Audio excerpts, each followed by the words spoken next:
Shalom, sahabat yang Tuhan berkati, kita jumpa kembali dalam pelayanan pastoral. Kali ini saya akan mengungkapkan tentang tahapan emosi yang sering dirasakan oleh seseorang yang sedang sedih dan menderita akibat ditinggal pergi selamanya oleh orang yang sangat dikasihinya, atau sedang menderita sakit terminal atau sakit yang tak tersembuhkan. Dengan memahami tahapan emosi ini, kita akan semakin mudah menolong mereka yang membutuhkan pertolongan kita. Menurut Elizabeth Kubler-Ross dan David Kessler, pada umumnya ada 5 tahap emosi dari orang-orang yang berduka atau begitu sedih karena orang yang sangat dikasihinya meninggal dunia. Tahapan emosi ini juga pada umumnya dialami oleh seseorang yang sedang menderita akibat penyakit berat yang tidak mungkin disembuhkan lagi. Kelima tahap emosi itu adalah: tahap pertama, menolak; tahap kedua, marah; tahap ketiga, tawar-menawar; tahap keempat, depresi; tahap kelima, menerima. Baiklah, saya akan menjelaskan secara ringkas kelima tahap emosi tersebut. Tahap pertama, menolak. Tahap ini adalah tahap ketika pertama sekali seseorang mendengar kabar tentang kepergian atau meninggalnya seseorang yang sangat dikasihinya.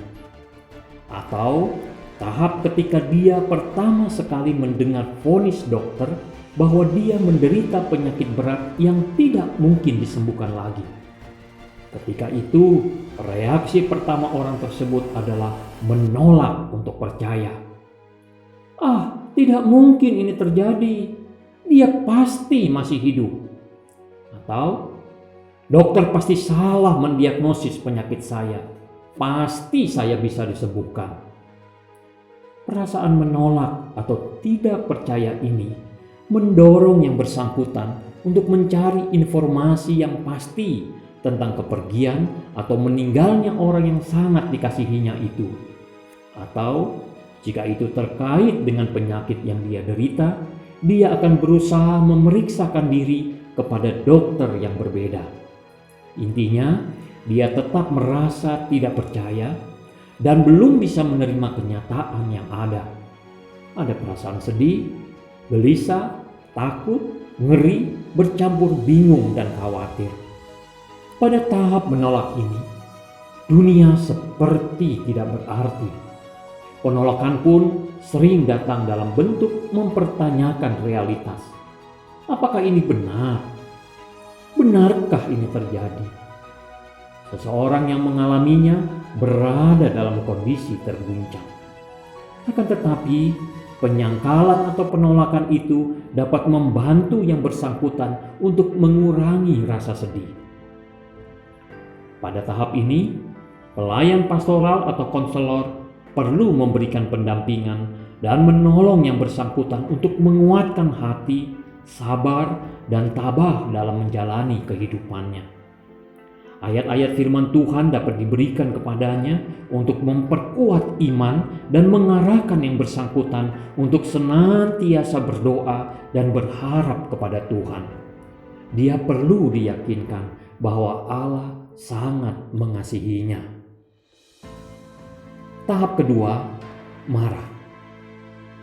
Kemarahan pada tahap ini muncul setelah yang bersangkutan dapat memastikan bahwa dia benar-benar telah ditinggal pergi selamanya oleh orang yang sangat dikasihinya. Orang itu bisa suami atau istrinya, kekasih, anak, atau orang tuanya. Atau yang bersangkutan marah karena tidak menerima mengapa dia harus menderita sakit berat yang tidak tersembuhkan itu.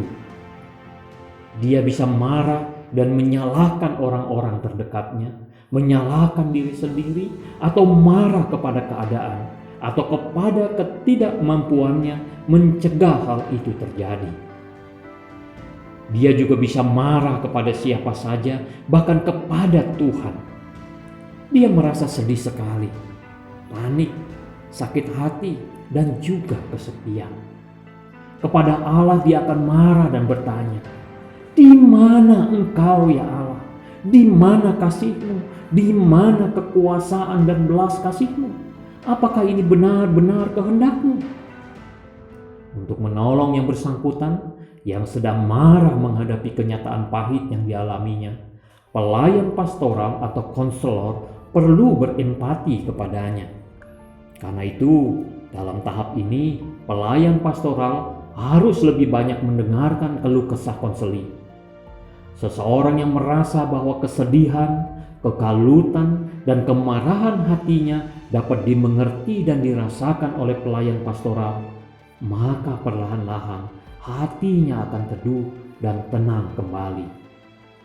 Rasa marah itu, menurut Gary Collins, adalah gejolak emosi yang kuat, yang pengaruhnya mengalir ke seluruh tubuh dan dapat menimbulkan kekuatan dalam bentuk perlawanan fisik, sumpah serapah, dan macam-macam bentuk negatif yang lainnya.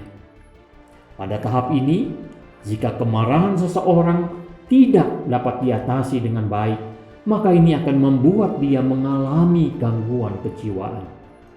Karena itulah, pelayan pastoral sangat dibutuhkan, sehingga yang bersangkutan tidak semakin marah dan kejiwaannya tidak semakin buruk.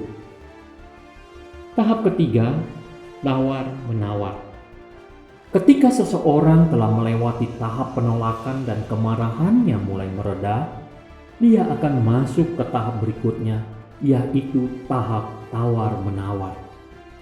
Pada tahap ini, yang bersangkutan memiliki pengharapan yang besar kepada Allah, sehingga dia melakukan tawar-menawar kepada Allah.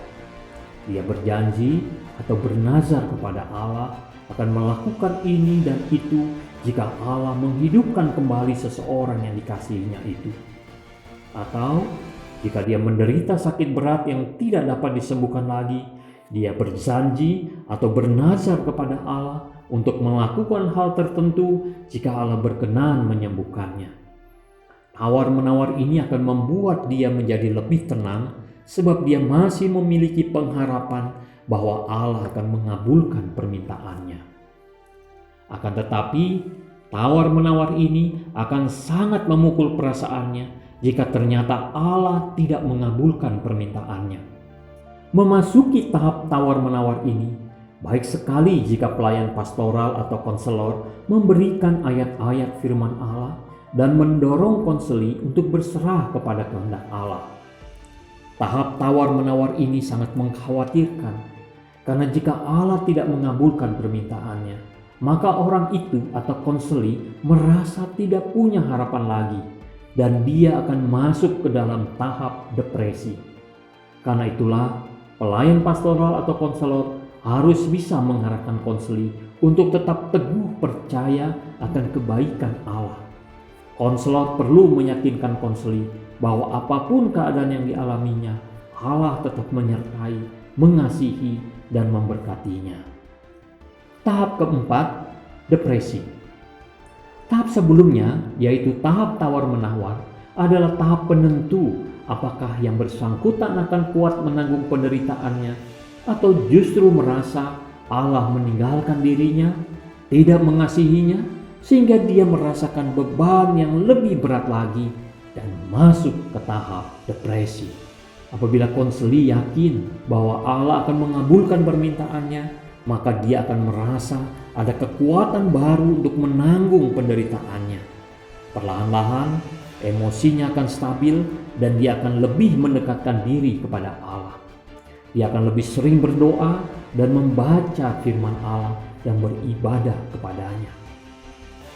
Tahap depresi ini bisa ringan, bisa juga berat, tergantung dari emosi dan beban masalah yang dirasakan seseorang. Jika mengalami depresi berat, maka pelayan pastoral atau konselor perlu segera meminta konseli atau keluarganya untuk membawa konseli berobat kepada dokter.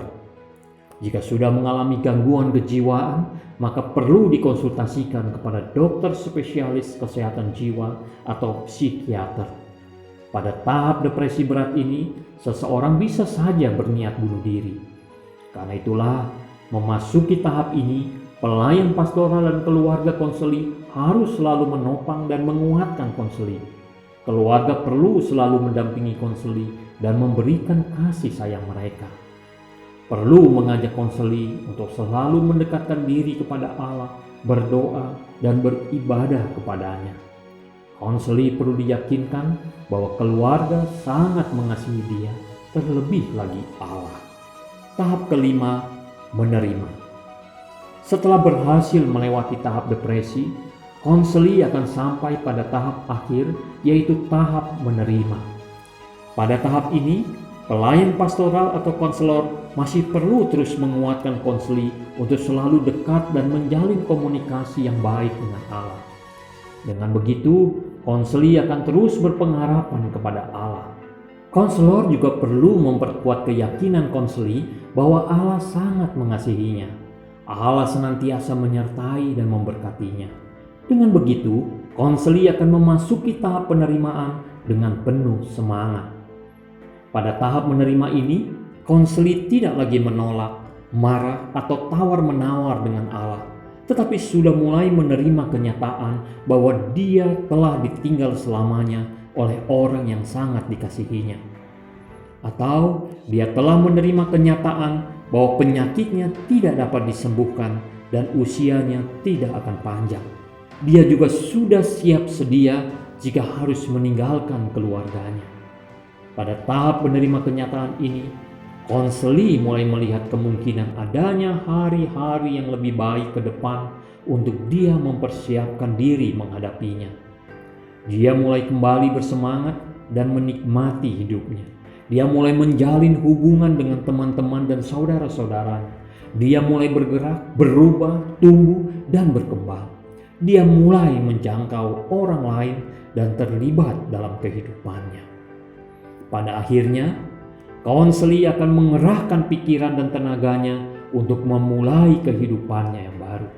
Dia mulai kembali mendekatkan diri kepada Allah dan memiliki pengharapan-pengharapan baru yang mendorong semangat dan sukacitanya. Sahabat yang Tuhan berkati, demikianlah 5 tahap emosi yang sering dirasakan oleh seseorang yang sedang sedih dan menderita akibat ditinggal pergi selamanya oleh orang yang sangat dikasihinya, atau sedang menderita sakit berat yang tak tersembuhkan. Tuhan menolong dan memberkati kita. Amin.